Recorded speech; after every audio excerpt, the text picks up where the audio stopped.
ఒకరికొకరు.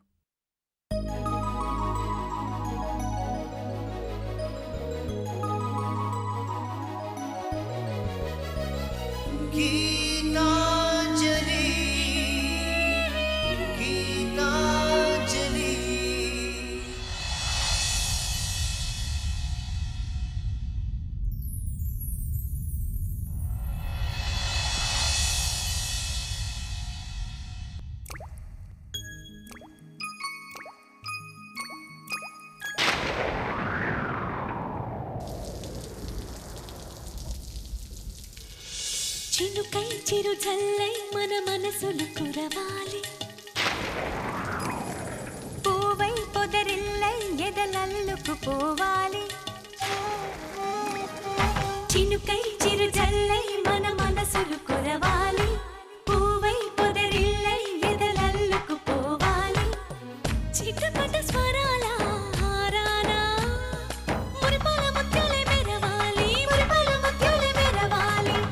అల్లరి ఆశల పల్లకిలో అందాల హరివిల్లు చేరాలి, అందాల హరివిల్లు చేరాలి. తేనె కన్న తీయని చిలిమి నేస్తమా, ఒకరికొకరు ప్రాణమే ఆప్తమిత్రమా.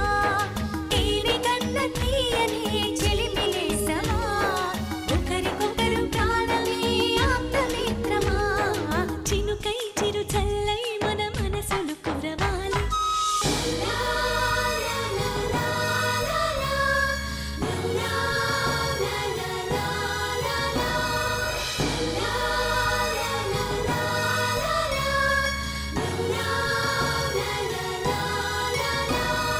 గుండె గూడులో బాధైతే చిరునవ్వు గువ్వ నా తోడంట, మండు వేసవే ముసిరేస్తే మంచు కొండ నీ నీడంట. కంటి పాపల నవ్వుంటూ కన్నిటి బొట్టుని రానేమో, చిన్నారి స్నేహం ముద్దంటూ నిరుపేద చెట్టుని కట్టావు. ఎన్నెన్ని జన్మలకైనా మనం ఇలాగే పుట్టాలి, తరాలు మారుతున్న గీతాంజలుండాలి. ఎన్నెన్ని జన్మలకైనా మనం ఇలాగే పుట్టాలి, తరాలు మారుతున్న గీతాంజలుండాలి, గీతాంజలుండాలి, గీతాంజలుండాలి.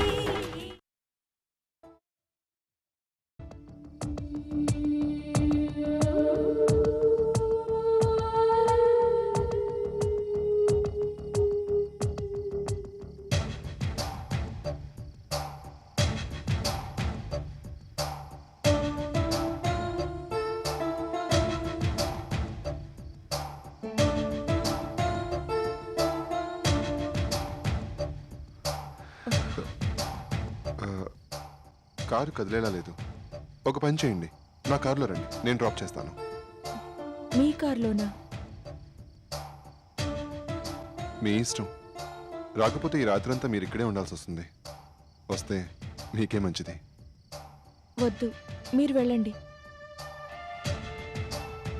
మీ ప్రాబ్లం నాకు అర్థమైంది.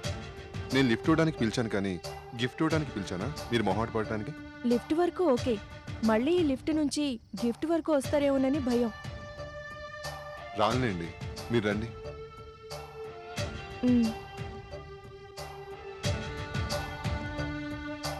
డ్రైవర్ మేడం,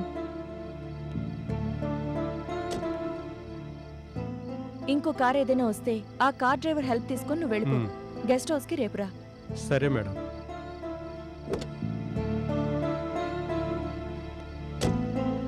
పదండి.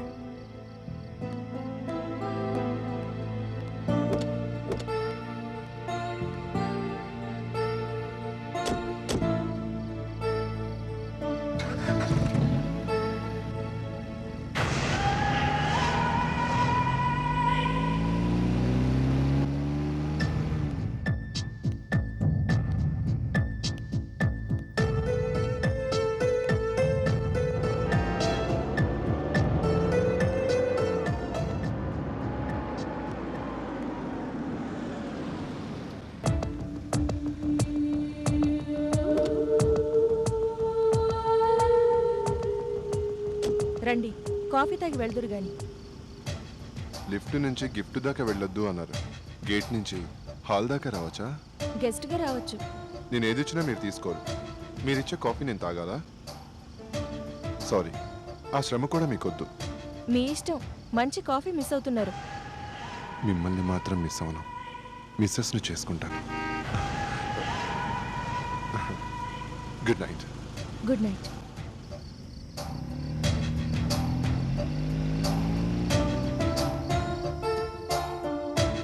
ఏంటి రామయ్య, నా కోసమే ఎదురు చూస్తున్నావా? అవునమ్మా. అమ్మా, మన కారు బ్రేక్ డౌన్ అయింది. సమయానికి దేవదాస్ గారు వచ్చి లిఫ్ట్ ఇవ్వకపోతే చాలా ప్రాబ్లం అయ్యేది.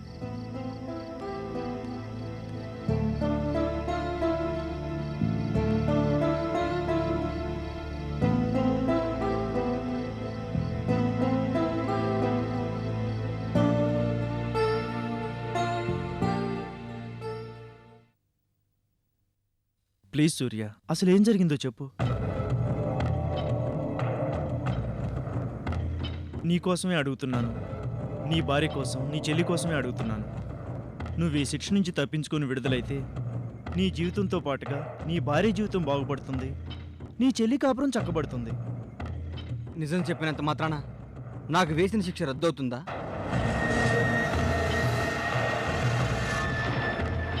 ఈ జైలు నుంచి నాకు విముక్తి కలుగుతుందా? నేను హత్యా నేరం నుంచి తప్పించుకోగలనా? నేను నిర్దోషిగా విడుదలవుతానా? తప్పకుండా అవుతావు సూర్య. ఎలా? ఆ నేరం చేశానని నువ్వు ఒప్పుకున్నా నువ్వు చేయలేదని నాకు తెలుసు. ఆ హత్య ఎవరు చేయించారో కూడా నాకు తెలుసు.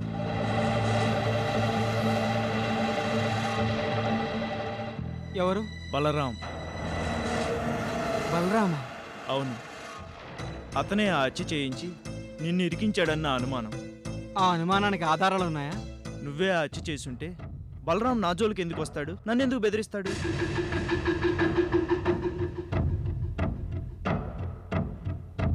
బలరాం మిమ్మల్ని బెదిరించాడా? అవును, నిన్ను కలవద్దన్నాడు, నీ విషయంలో కలగ చేసుకోవద్దన్నాడు. అదే జరిగితే జాగ్రత్త అని నాకు వార్నింగ్ ఇచ్చాడు. బాగా ఆలోచించు సూర్య. నువ్వే హత్య చేసుంటే నీకు శిక్ష పడిపోయింది కనుక ఈ కేసు క్లోజ్ అయిపోయేది. బలరాంకి ఎలాంటి సంబంధం లేదు. అలాంటప్పుడు అతను నన్ను ఎందుకు బెదిరించాలి? ఈ కేసుకి అతనికి ఏదో సంబంధం ఉంది. క్లోజ్ అయిపోయిన ఫైల్ తెరుచుకుంటుందేమోనన్న భయం, కేసు తిరగబడితే నిజాలు బయటపడతాయేమోనన్న భయం, అతను లోపలికి రావాల్సి వస్తుందని భయం. అందుకే చెప్తున్నాను, నువ్వు నిజం చెప్పు.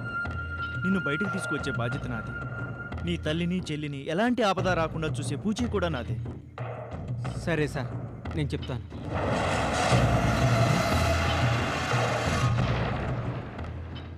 మిమ్మల్ని సెంట్రీ గమనిస్తున్నాడు. అతను బలరాం మనిషి. అతని వల్ల ప్రమాదం. ఏం చేద్దాం? సరే, ఇప్పుడు చెప్పొద్దు. నేను మళ్ళీ నిన్ను కలుస్తాను. నువ్వు ఎప్పటిలాగే సీరియస్గా ప్రవర్తించు. నేను వెళ్తాను. మీకెన్నిసార్లు చెప్పాలి? నాకు నా భార్యకి ఎటువంటి సంబంధం లేదు. నన్ను చూడటానికి రావద్దు. వెళ్ళండి, ఇంకెప్పుడు రావద్దు. వెళ్ళండి.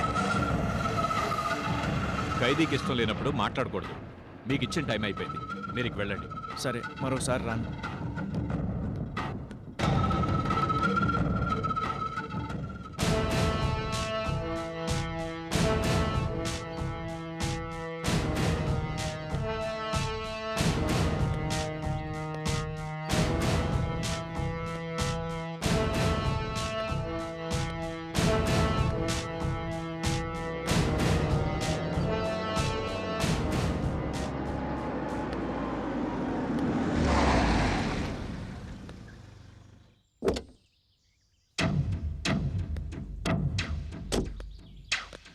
హాయ్ ప్రకాష్. హాయ్. ఏంట్రా రమణ ఫోన్ చేసావు? ఏం లేదు, నువ్వు చెప్పినట్లే జైలుకి వెళ్ళాను. జైలుకి వెళ్ళి సూర్యాని కలిశాను. సూర్య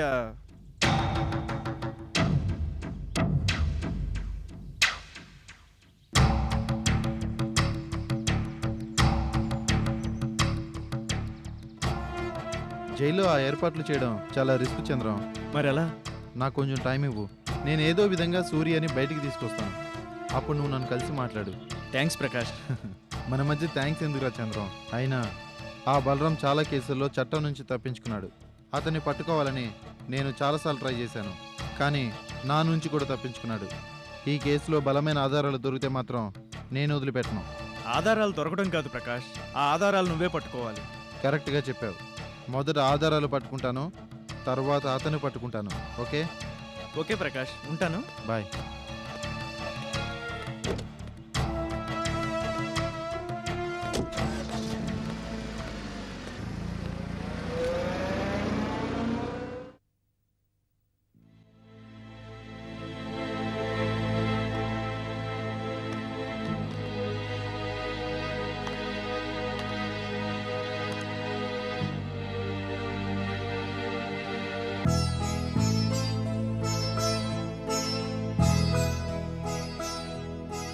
రామయ్య, రామయ్య, వస్తున్నానమ్మా. రామయ్య, ఏటమ్మా? కాఫీ తీసుకునిరా. అట్టాగేనమ్మా.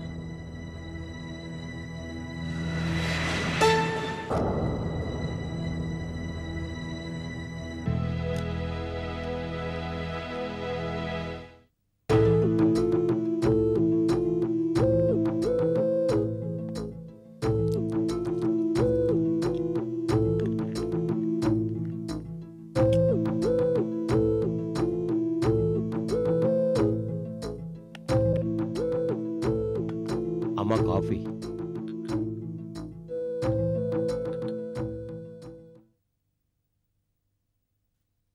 ఒంట్లో బాగోలేదా అమ్మా? కొద్దిగా జ్వరం వచ్చినట్లుంది రామయ్య. జ్వరమా? అమ్మో జాగ్రత్త అమ్మా. అసలే ఊళ్ళో అందరికీ చికెన్ గన్యా జ్వరాలు వస్తున్నాయి. ఇది ఆ జ్వరం కాదులే రామయ్య, మామూలు జ్వరమే. అంతేకాదమ్మా, మీరు మనసుని ఎక్కువగా కట్టబెట్టుకుంటున్నారు. ఎక్కువగా ఆలోచించడం అంత మంచిది కూడా కాదమ్మా. ఏం చెయ్యను రామయ్య, అక్కకి చంద్రంబాబు హెల్ప్ చేయడం వల్ల ఆయనకేం ప్రాబ్లం వస్తుందోనని భయం. మా బావ నా కోసం ఇక్కడికి వస్తే ఏ ప్రాబ్లం వస్తుందోనని ఇంకో భయం. అతను వచ్చినా మీరు అగ్గుపడితేనే కదమ్మా. కనిపించినని నమ్మకం ఏంటి రామయ్య? అతనికి నువ్వు తెలుసు. నీకోసం ఓసారి వచ్చాడు, మళ్ళీ అలా వస్తే నేను దొరికిపోనా? అది నిజమేనమ్మా. ఏం చేద్దాం?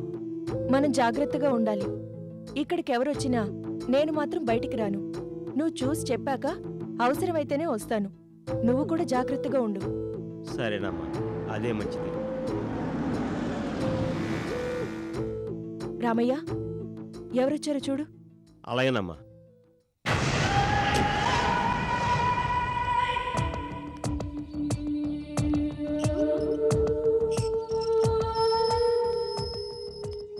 అంజలి గారు ఉన్నారా? ఉన్నారు. నేను ఆవిడతో మాట్లాడాలి. ఏటో చెప్పండి.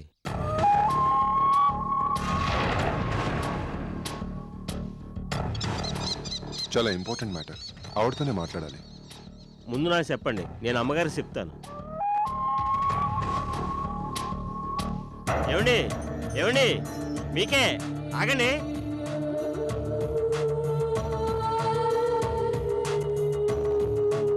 Good morning.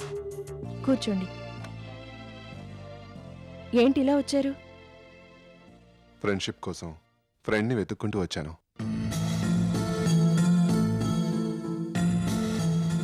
బిజినెస్ మ్యాటర్ అయితేనే నా దగ్గరికి రండి అని మీకు ఇదివరకే చెప్పాను కదా. అవును, నేను బిజినెస్ మ్యాటర్ మీదే వచ్చాను. మరి ఫ్రెండ్షిప్ అన్నారు? బిజినెస్లో ఫ్రెండ్స్ ఉండరా? ఫ్రెండ్స్ కలిసి బిజినెస్ చేయరా? ఇది అంతేనండి. మీరేమనుకున్నా నేను మాత్రం బిజినెస్ అని అనుకుంటున్నాను. ఆ బిజినెస్ మ్యాటర్ ఏంటో చెప్పండి. అమ్మాయి గారు, జ్వరం అన్నారుగా, ఇవాళప్పుడు వ్యాపారం గురించి ఆలోచించడం అంత మంచిది కాదమ్మా. జ్వరమా? అంజలి గారు, మీకు జ్వరమా? డాక్టర్కి చూపించుకున్నారా? లేదండి, పెద్ద జ్వరమేం కాదు. నో, చిన్న జ్వరమైనా డాక్టర్కి చూపించుకోవాలి, లేదంటే పెద్ద జ్వరం అవుతుంది. పదండి, నేను తీసుకెళ్తాను. వద్దండి, టాబ్లెట్ వేసుకున్నాను, తగ్గిపోతుంది.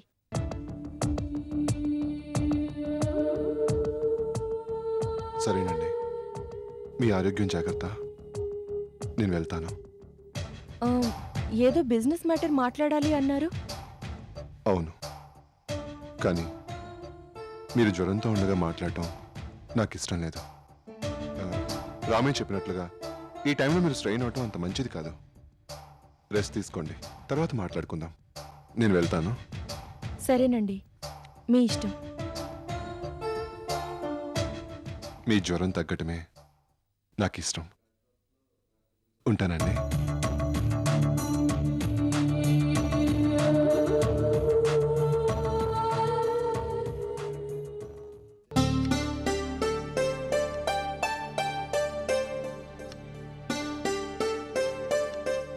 అన్నయ్య విషయం ఏమైందో ఒకసారి చంద్రంగాని కలుద్దామా వదినా? వద్దు, ఆయనతో మాట్లాడుతుండగా మా ఆయన చూస్తే ప్రమాదం. పోనీ ఫోన్ చేద్దాం. అలాగే, వంట పూర్తవగానే వెళ్దాం.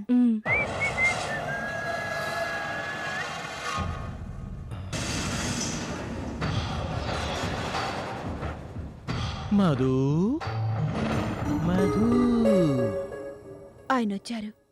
ఆయన ముందు వదినాని పిలవకు. అలాగే. మధు వస్తున్నానండి.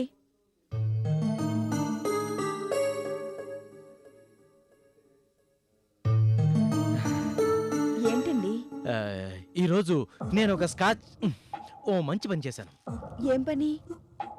జీవితంలో నేను ఎప్పుడు చెయ్యలేని పని, నువ్వు మెచ్చిన పని, నీకు నచ్చిన పని. ఏంటది? ఆ,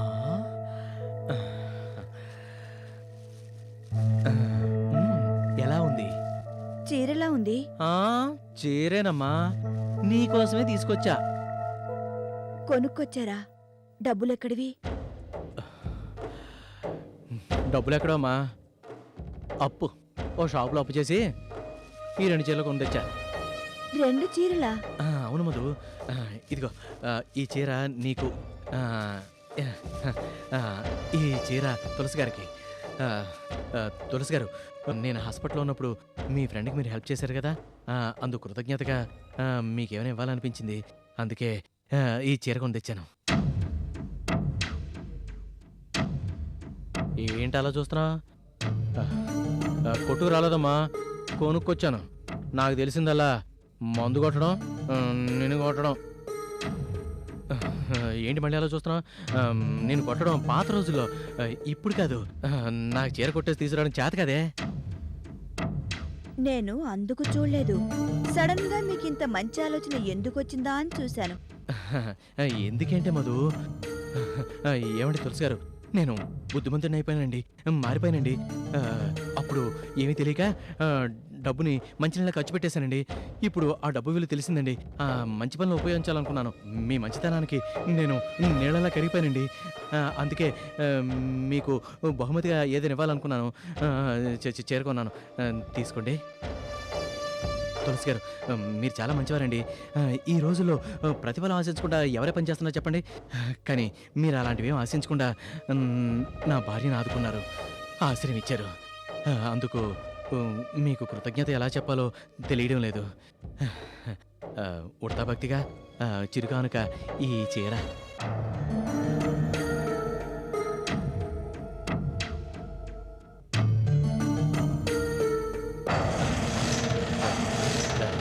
ఏంటి మాధవి, నాదంతా నటన అనుకుంటున్నావా?